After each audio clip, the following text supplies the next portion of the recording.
Hey everybody, welcome to this week's video. And in this week's video, we're going to talk about the story of the rising phoenix. And this is a really important story in my life and in my journey. And it's the foundation of what became the Phoenix method. And since a lot of you that watch this channel are into human design, my incarnation cross is the right angle cross of the sleeping phoenix.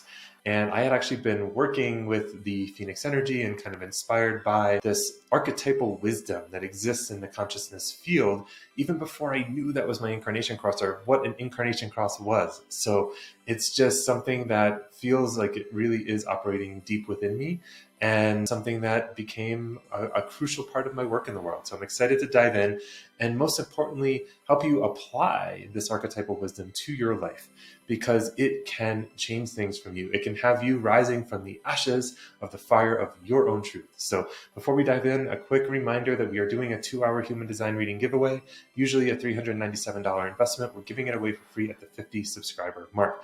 All you have to do is subscribe to our channel, leave a comment on this video, hit that like button, and you are entered in for the giveaway. More on that at the end of the video. For now, let's dive in. So the story of the phoenix actually is one of an amazing bird, colorful, bright, vibrant bird, many different shades of reds and oranges, and sometimes other colors as well, living in paradise. So the phoenix lives in this paradise until the phoenix dies of old age. So seems like a kind of boring story here at this point, one of enjoyment and not much adversity. And when the phoenix reaches old age, which usually depending on the culture you're looking into, because a lot of different stories emerge about the phoenix in various cultures, anywhere from 500 to 1,000 years. And when the phoenix senses that they're about to die, what they do is they leave paradise and they find a tree. And in this tree, they build their nest. And once they get settled into their nest, into a nice resting position, they sing the song of their heart. And what I like to call the song of their truth, the phoenix's song. And what this song does is it ignites a spark from the sun to come flying down and igniting the nest and igniting the phoenix into flames. And the phoenix peacefully passes away. There isn't a torment of flames. It's a loving, gentle burning away to ash. And that pile of ashes stays there for, again, it depends on the culture and the story you're reading. But one of the stories says it stays there for 3 days. And 3 days later, the new phoenix rises from the ashes, goes back to paradise or to a new paradise to live out its life for the next 500 to 1,000 years. Now, why is this story so powerful? Because my invitation to you is that you contemplate this story with regards to your comfort zone being your paradise. Whatever that comfort zone is, whatever sweet zone you've created, that whether you might like it, you might not like it, but it's comfortable for you. When you start to move outside that comfort zone, it can bring up fears, excitement, that discomfort of the unknown, of like, what's going to happen? And then we've learned to build these comfort zones that feel really safe. And sometimes for better, sometimes for worse. And often we've been trained to not follow our heart outside these comfort zones, to use logic, to use pros and cons lists, to be very careful about the decisions we make, even when our heart is screaming to pull us in a certain direction. And this is really where the archetype of the phoenix, the mythology of the phoenix, this archetypal wisdom of the phoenix, of death and rebirth, can really apply to your life. Because as you've probably heard in some of my videos before, what I'm really inviting you away from are the 3 F's: fixing, forcing, and figuring out, and towards the 3 A's: awareness, acceptance, and alignment. And once you're aware that you're in a comfort zone and you're kind of protecting yourself from perceived dangers that exist outside of the comfort zone, usually based in protection patterns you created earlier on in life, usually in our first 7 years, maybe 8 to 14, and even sometimes in the teenage years, and later traumas or later events that happened that were scary or intense. When you build these protection patterns, they can be deep in the unconscious mind. So the first step is awareness of, okay, this is a comfort zone I've created for myself. And I like a lot of things about it, and I really don't like a lot of things about it. In fact, I really want to change. I really want to have a bigger impact. I really want to make more money. I really want to live out this heart's call that I feel pulling me, and yet I'm scared. and there's a lot of uncomfortable sensations in my body, and there's a lot of like things that feel really intense when I start to step outside my comfort zone. And they can either paralyze you to stay in the comfort zone, or you can begin to take those steps outside of your comfort zone, outside of paradise.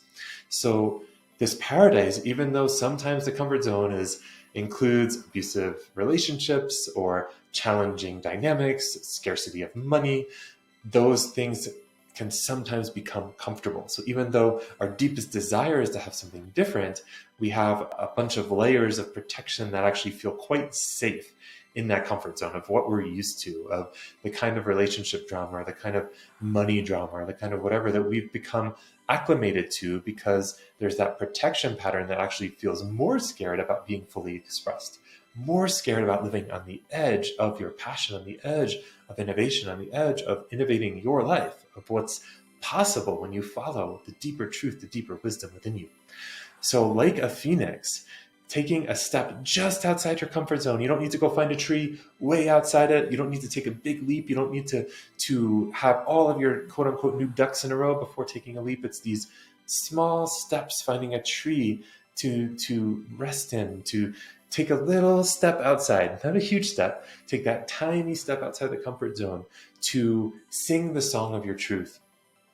And let that song ignite a fire from the sun, but not that sun, the sun in your heart, the center fire, the connection between your center to the center of our solar system, and connecting your fire to that fire and unlocking that fire within you, remembering that fire that is within you, the fire of your truth, the heart chakra being that fourth energy center in the seven, in the row of seven, 3 above and 3 below, that medium point, that interpreter, the heart interpreting the higher purpose, the higher call that is yours to live out, and letting it ignite you in flames, in metaphorical flames. But remember, the phoenix didn't die in torment.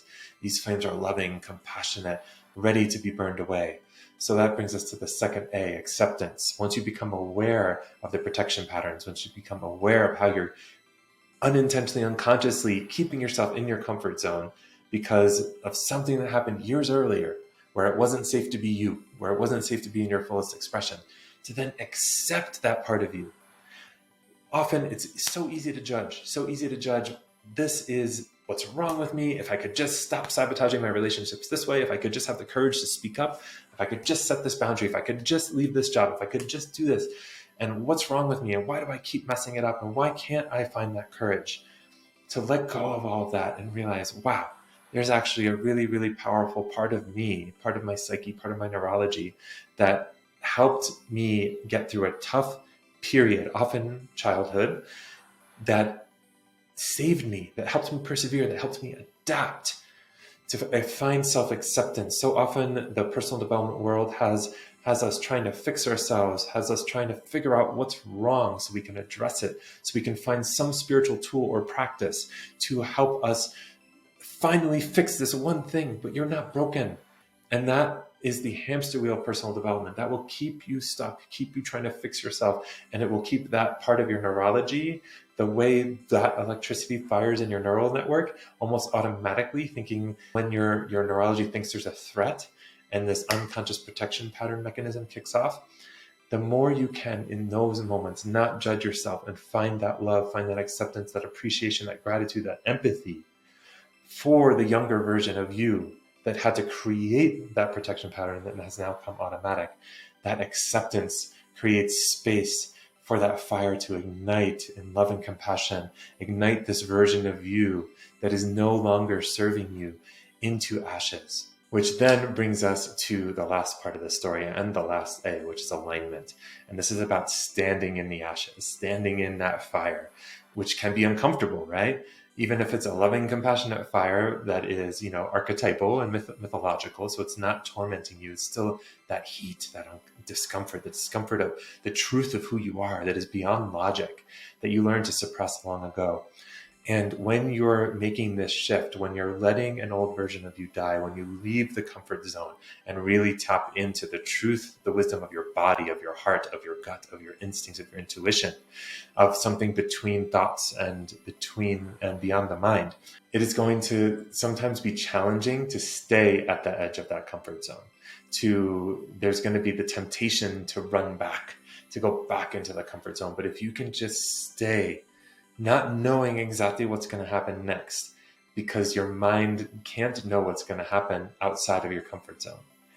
So it's desperately going to try to create a comfort zone. But if you just stay true to that call, that wisdom of your being, of your heart, then a new version of you starts to get settled, starts to realize, ooh, it actually feels good. Your comfort zone begins to expand to include where you are, and you have access to a whole new level of connections and opportunities and communities and relationships that can support you in getting you to that next step that your heart is pulling you towards. So it's about aligning yourself, staying true to that deep inner knowing, that fire of truth that you became aware of and became accepting of and aligning to the fire of your truth, so that you can allow your new reality to emerge around you. Instead of trying to force it and make it happen and figure out how to create your desires, the life you desire, you keep noticing the parts of you are freaked out by it, becoming aware of them, accepting them, and gently allowing them to relax so that you can align to that new reality, so that there's no longer friction between who you are, the capacity of your nervous system and what you can handle, and your desired life. You're removing that resistance, you're burning it away. So now it doesn't have to be exhausting effort and hard work to get you there anymore. It's aligned action. So there's this period of, instead of continuing to push against life, you take a moment to soften the parts of you that are resisting, to let them burn away gently with love and compassion and acceptance and gentleness. And then you allow that new reality to emerge around you, to match the new resonance, the new vibration. Because when you let that old reality burn away, you're letting old vibrations of stagnant, stuck emotions. When you let yourself cry or feel the anger that comes as you're shifting into this new version of you, as you allow yourself to let go of the old belief systems of what you thought you needed to do to stay safe, there's actually a shifting, a rising of the vibrational frequency of the subatomic particles within your cells, so that you're resonating at a different vibration. And so the reality around you will now need to shift to resonate with the new version of you. So you don't need to make your desired life happen. You can let it emerge around your alignment. So that's all I've got today. I hope you are as inspired by the story of the Phoenix, the archetypal wisdom of the Phoenix, as I am. And I hope this video helped you think about things in a different way. And just one more reminder again about the giveaway. It's a 2-hour human design reading. And usually these are $397, but we're giving one away for free at the 50 subscriber mark. All you have to do is subscribe to our channel, comment on this video, and hit that like button. And the more videos you comment on before 50 subscribers, the more chances you have to win the reading. And this system is amazing to help you tap in and remember the wisdom of your body and understand how you're uniquely designed to listen to that wisdom, so you can tap in and align to the fire of your truth and let it compassionately burn away what is no longer serving you, so you can align to your highest expression and most deeply desired life. All right, until next video, hope you're having a beautiful day.